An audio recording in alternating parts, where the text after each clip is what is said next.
Hola mis queridos hermanos, Dios te bendiga en esta oportunidad y hoy estamos empezando la lección número 7 del estudio bíblico sobre la historia de la iglesia. Y estoy muy contento de estar aquí con ustedes y poder transmitir también en vivo a los que están mirando online. Dios bendiga a todos ustedes y que juntos podamos crecer y aprender más sobre la historia de la iglesia y así también podemos edificar nuestras vidas con este conocimiento. Vamos a empezar con una oración en este momento. Padre, venimos delante de tu presencia, Dios, te damos gracias en esta oportunidad por tu amor, tu misericordia. Gracias que podemos estar aquí hoy, Señor, poder compartir, poder aprender junto con mis hermanos, oh Dios, sobre la historia de la iglesia. Gracias por tu amor, tu bondad, oh Dios. Bendice también a cada uno que nos escucha online, bendice sus vidas, guarda, protege, oh Dios, y líbralos de todo el mal. Señor, que en esta oportunidad podamos aprender, Señor, y crecer, oh Padre, y ser más que victorioso en tu presencia. Te alabamos, te glorificamos, te exaltamos en el nombre de Cristo Jesús. Amén. Amén. Muy bien, gloria a Dios. Hoy estaremos hablando sobre la parte número 7 del estudio sobre la historia de la iglesia y el tema de hoy es la reforma. La semana pasada nosotros hablamos sobre la gran cisma o la gran separación entre la iglesia católica romana y la iglesia ortodoxa, que eso fue en el año 1053, y ahí se separaron las dos iglesias. Y luego el siguiente gran cambio que hubo en la iglesia fue en el año 1517, cuando Martín Lutero, que era un teólogo y también pastor, él clava las 95 tesis que él tenía contra la iglesia católica, principalmente contra las indulgencias, y ahí empieza un nuevo movimiento que llamamos de la reforma de la iglesia. Quisiéramos hablar un poco hoy sobre la decadencia. La iglesia estaba en gran decadencia en aquellos tiempos. La iglesia en el siglo XII y antes de todo esto, mucha gente ya no leía en la Biblia, ya no había los estudios bíblicos, la gente solo escuchaba lo que decían los clérigos, los padres, y para ellos, o sea, la Biblia no existía, muchos tampoco podían leer, ellos más escuchaban y seguían sus vidas. La iglesia católica también romana estaba, muchos de los padres tampoco eran conocedores bien de la palabra de Dios, tampoco eran teólogos. Entonces la iglesia fue cayendo en mucha decadencia y se fue introduciendo diferentes cosas en la iglesia. La iglesia expandió, creció, pero también eso resultó en que muchas de las creencias paganas se mezclaron con la iglesia, en el sentido de que los pueblos que se iban convirtiendo, ellos usaban las fechas que ellos tenían de adoración a sus dioses paganos antiguos, lo cambiaron para fechas de festivos de los días de los mártires, y eso se fue introduciendo en la iglesia, días de fiestas para los mártires. También en el siglo XII se vio un gran aumento de la importancia de la Virgen María en la iglesia, y mucha gente empezó a tener devoción para la Virgen María, y llegó a decirse en la iglesia que ella había ascendido corporalmente al cielo. Entonces ella se puso ahí como un tipo de intercesora, alguien que estaba intercediendo también por el pueblo, y eso la gente lo tenía en sus día a día, y la gente ya no se importaba con la Biblia, la gente se veía más involucrado en esas fiestas, en la adoración a la Virgen y todo esto que conocemos. También la iglesia fue en decadencia que introdujo el purgatorio. El purgatorio sería un lugar donde la gente podría ser atormentada por siglos por todos los pecados que no habían confesado. Y eso la gente, muchos tenían miedo de caer en el purgatorio, por lo cual la iglesia introdujo, aparte de lo que era confesar los pecados delante de los sacerdotes, aquellos pecados que era muy importante en el tiempo de la iglesia, en ese tiempo, que la persona cuando muriese tuviera confesado todos los pecados. Pero claro que nadie se va a acordar de todos los pecados que habían cometido. Entonces, aquellos pecados que la persona hubiera olvidado de confesar y de haber pagado las penitencias, serían entonces castigados en el purgatorio. Por lo cual nadie quería ir al purgatorio, claro. Entonces la iglesia católica romana introdujo también algo que se llama las indulgencias. Y las indulgencias eran que las personas que habían hecho más bien en este mundo, que en su balanza de bien y cosas buenas y pecados, tenían mucho más cosas buenas hechas. Ellas tenían un surplus de cosas buenas, y esas personas empezando desde Jesús, María, los apóstoles y los papas y todos los que vinieron después, los mártires, todos esos tenían un surplus de cosas buenas que habían hecho. Por lo cual eso podía ser transferido a otras personas. Ellos vinieron con la idea de que eso se podía transferir a otros. Entonces, si alguien había muerto y estaba en el purgatorio, se podía transferir la bondad de otros hacia esta persona para que pudiera salir del purgatorio. Y entonces ahí se introdujo las indulgencias. Esto era que las personas compraban un tipo de certificado. Yo sé que va a sonar un poco raro, pero así era. Las personas compraban un tipo de certificado por el cual pagaban entonces la multa que tenían en el purgatorio por lo que el Papa, como el que recibió el mandato de Pedro, pues tenía la autoridad de hacer esto. Entonces la persona compraba ese certificado y entonces estaba libre de ir al purgatorio. Y no solo eso, que uno compraba para sí mismo, pero también podría comprar para las personas que habían muerto anteriormente. Entonces, si uno tenía un familiar que estaba, digamos, según la teología de ese tiempo, estaba en el purgatorio, entonces uno podía ir y comprar la indulgencia y la persona podría salir del purgatorio. Entonces eso fue una parte muy de decadencia en la iglesia, cuando empezó a entrar esos tipos de creencias, de suposiciones, de teología que no era realmente teología, sino eran cosas que la gente iba poniendo en la iglesia. Y algo importante que pasó, que antes, como hemos visto en la historia de la iglesia cuando iba a definir algunas cosas teológicas, se hacía en los concilios.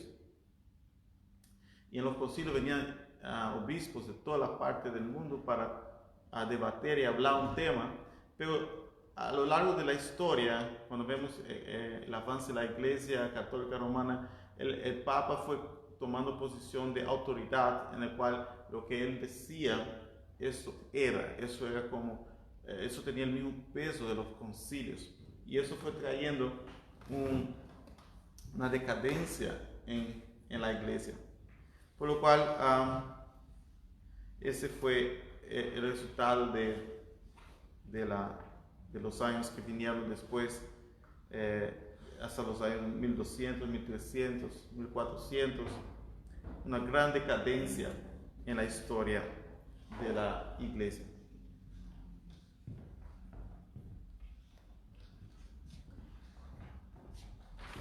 Otra cosa que la iglesia fue yendo en decadencia fue que ella empezó a hacer las cruzadas. Ellos tenían ese deseo ardiente de reconquistar la tierra prometida, digamos, la tierra de Israel, por lo cual ellos fueron y empezaron a hacer cruzadas en dirección a la Tierra Santa. También en ese tiempo estaba la invasión de los musulmanes que entraron, empezó a haber guerras y todo eso, y la iglesia dejó de ser una institución espiritual en sí, sino que estaba mucho involucrada en lo que era la política. Entonces estaban todas esas decadencias. Otra cosa que empezó a ver también la iglesia eran las peregrinaciones. Las peregrinaciones era una forma de cumplir penitencias, de salir y cumplir una penitencia por los pecados que habían hecho o por cualquier propósito que tenían las personas. Y la peregrinación más importante sería ir hasta la Tierra Santa. Pero eso era muy costoso y era difícil por la cuestión política que había en aquel tiempo. También los musulmanes estaban en la Tierra Santa. Entonces se hicieron peregrinaciones más cercanas. Algunas fueron ir a Roma, por ejemplo, a Canterbury y a Santiago de Compostela en el norte de España.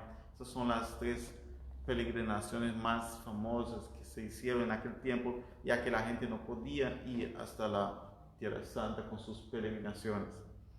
Muy bien, entonces vemos cómo la iglesia entra en una decadencia donde entra influencia externa, entra la política, entre muchas cosas, y la iglesia va en decadencia. Por lo cual llegamos al tiempo de la Reforma protestante. ¿Qué pasó entonces? Entonces Martín Lutero vio como un padre católico que se llamaba Johann Tetzel vendía las indulgencias y predicaba sobre la venta de las indulgencias.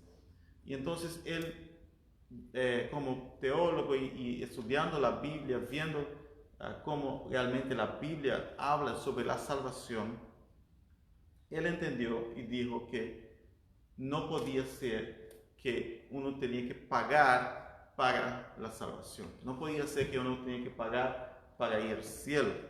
Y entonces él, como teólogo y estudioso, él escribió 95 tesis desafiando a Tetzel y a su superior, diciendo que quería un debate académico sobre ese tema, porque las indulgencias no eran correctas según su interpretación de las Sagradas Escrituras. Entonces fue en 31 de octubre de 1517 cuando él clavó esa tesis en la Universidad de Wittenberg en Alemania contra esas indulgencias. El propósito principal de él era debatir este tipo de cosas que estaba pasando, pero en realidad él no sabía y no entendió que algo más grande estaba pasando. Cuando él empezó este debate, empezó el movimiento protestante, porque no solo él, sino otras personas estaban también inconformados con el sistema religioso de aquel tiempo. Y lo que él buscaba era un debate para reformar esta parte de la iglesia, pero eso fue llevando a otras más cosas, y Martín Lutero también fue entendiendo otras cosas mejores. Lo que él menciona como texto principal que le ayudó a cambiar todo esto fue Romanos 1:17, que habla sobre que el justo vive por fe y que por fe recibimos la justicia de Dios. Entonces, él leyendo esto y veía como la Iglesia Católica Romana estaba vendiendo las indulgencias, él veía un gran descuadre entre lo que decía la Escritura y lo que la Iglesia estaba haciendo en aquel tiempo. Por lo cual, su tesis, que fue puesta el 31 de diciembre de 1517, que hace 3 años estábamos celebrando los 500 años de la Reforma. Esta tesis fue el principio entonces del cambio que vendría en todo lo que es el cristianismo, en lo que era la Iglesia Católica Romana y toda la expansión de ahora la Iglesia protestantes y sus ramificaciones. En la tesis de Lutero, él puso 5 puntos que hoy la Iglesia protestante y todos los que descienden de la Iglesia protestante usan como base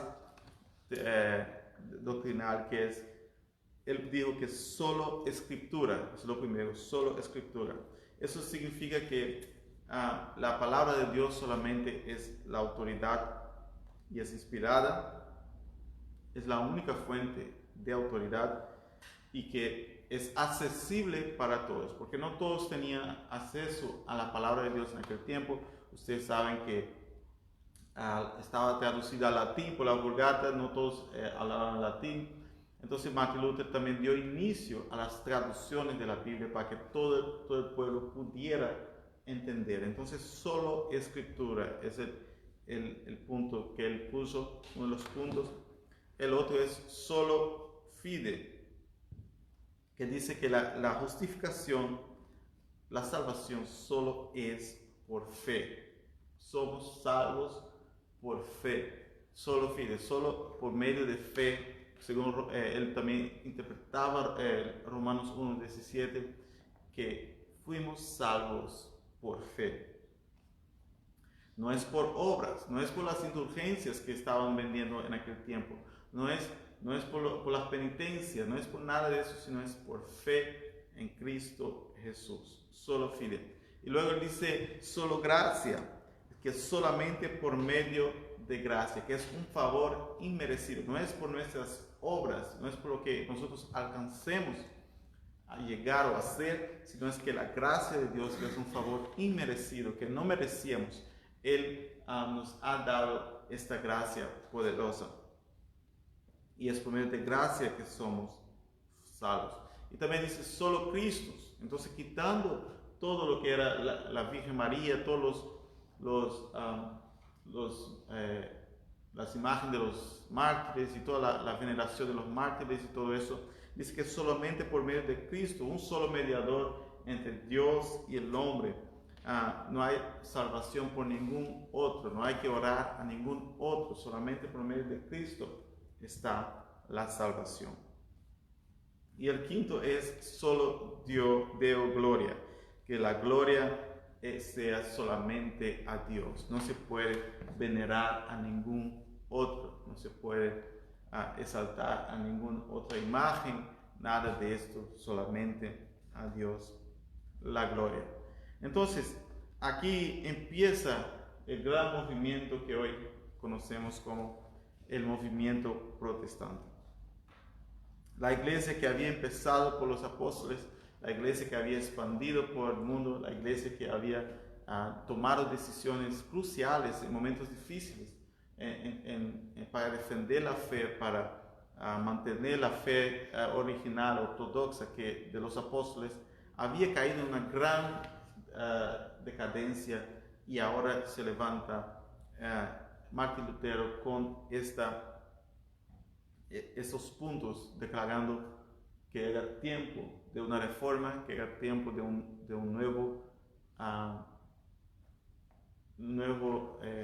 una nueva vista a lo que es el cristianismo, que la gente tenía que ir y buscar en la Biblia y leer la Biblia por sí mismo, que la gente tenía que entender lo que era la fe, que no dejasen ser dicha por otros, que tampoco ellos sabían, muchos de los padres en aquel tiempo no entendían tampoco mucho la Biblia, porque las posiciones en aquel tiempo eran más por política que que por conocimiento realmente de la palabra. Entonces, él trajo ese nuevo comienzo a la historia de la iglesia. El movimiento protestante, la reforma, que empezó hace 500 años y hoy estamos aquí como resultado de esta reforma. Así que esta es la parte entonces 1 de la reforma. Hemos visto que la iglesia se separó la iglesia católica romana se separó de la iglesia ortodoxa en el año 1053 y luego ahora en el año 1517 empieza el movimiento protestante. Y hemos visto la decadencia de la iglesia católica romana en los años que pasaron, la adoración a la Virgen María, el purgatorio, las indulgencias, los peregrinajes y toda la política que estaba mezclando con la iglesia. Y ahora empieza la reforma protestante en el año 1517 y hoy somos resultado de esta reforma. Muy bien, ¿alguna pregunta? Hasta ahora no. Muy bien, esa es entonces la parte 1 de la reforma.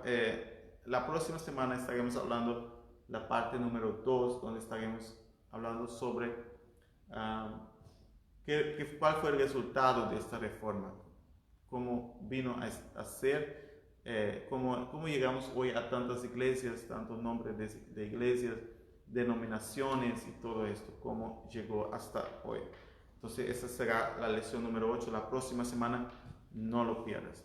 Entonces Dios bendiga a todos ustedes, contento de poder estar aquí con ustedes y que Dios siga bendiciendo sus vidas y que espero que este estudio sea de gran bendición para su vida. También estaremos poniendo en nuestro website donde puedes ver la hoja de estudio y también aprender y ver los puntos que hemos tratado hoy. Muy bien, Dios bendiga a todos ustedes. Una feliz noche. Amén.